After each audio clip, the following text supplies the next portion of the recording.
A single bite from this snake can easily drop a full-grown lion.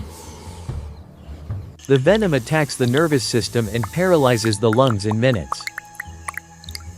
It is a highly specialized weapon designed for absolute biological supremacy. Yet, this lethal predator is currently backing away in fear. It is facing an animal famous for being heavy and clumsy.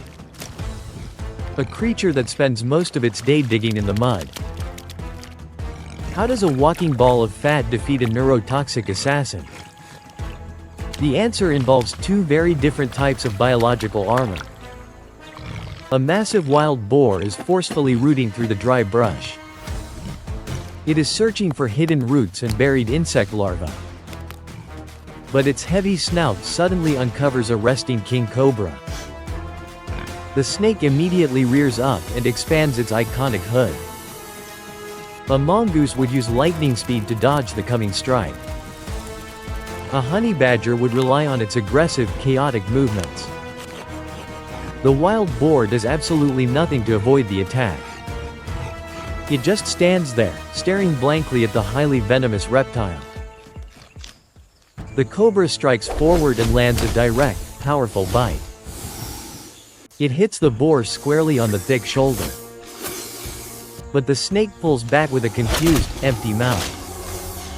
Why didn't the venom injection work? The first line of defense is entirely mechanical.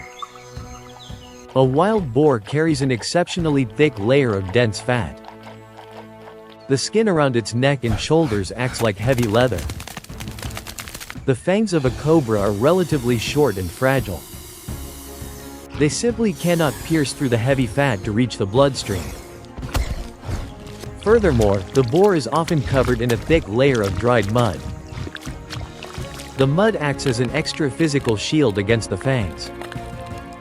But physical armor alone does not explain this total immunity. The cobra realizes its shoulder strike was completely ineffective. It aims higher and bites the boar directly on the soft snout. This time, the fangs penetrate the skin and deliver the neurotoxin. The venom enters the bloodstream and travels toward the brain. Normally, this complex chemical would lock onto the nerve receptors. It would shut down the breathing muscles in minutes. But the wild boar just snorts and continues digging in the dirt. It shows no signs of paralysis or respiratory distress. The wild boar shares a hidden biological secret with the honey badger. It possesses a genetic mutation in its neuroreceptors. The receptors are physically shaped differently than those in other mammals. The cobra's venom molecules cannot find a place to attach. The lethal chemical simply floats through the blood harmlessly. It is eventually filtered out and destroyed by the liver. A clumsy pig possesses a biological defense system worth billions in medical research. Historical Roman armies actually knew about this strange biological shield. They used herds of pigs to clear venomous snakes from new territories. But this immunity has one major, hidden flaw. The wild boar is not invincible against every snake on Earth. What happens when the biological lock is broken? The genetic mutation only protects against neurotoxic venom. It blocks venom that targets the nervous system. But some large vipers use a completely different chemical weapon. They use hematoxins that actively destroy blood cells and tissue. If a massive viper bites the boar on a soft spot, the armor fails. The boar will suffer severe tissue damage and internal bleeding. Evolution did not grant the pig absolute invulnerability. It only granted protection against the most common local threats. Back in the brush, the cobra tries to slowly retreat. Many cobras will actually deliver dry bites to a wild boar. They recognize that wasting expensive venom on this tank is useless. But the retreating snake has caught the boar's attention. The boar is not an active, specialized snake hunter. It does not actively track down cobras for food. But it is a massive opportunist that requires constant protein. If a snake happens to be in front of its snout, it becomes a snack. The boar simply steps on the cobra with a heavy hoof. It crushes the spine and begins chewing on the reptile. The venom glands are swallowed whole and digested by stomach acids. A highly dangerous encounter ends as a casual afternoon snack. We often imagine survival as a contest of agility and intelligence.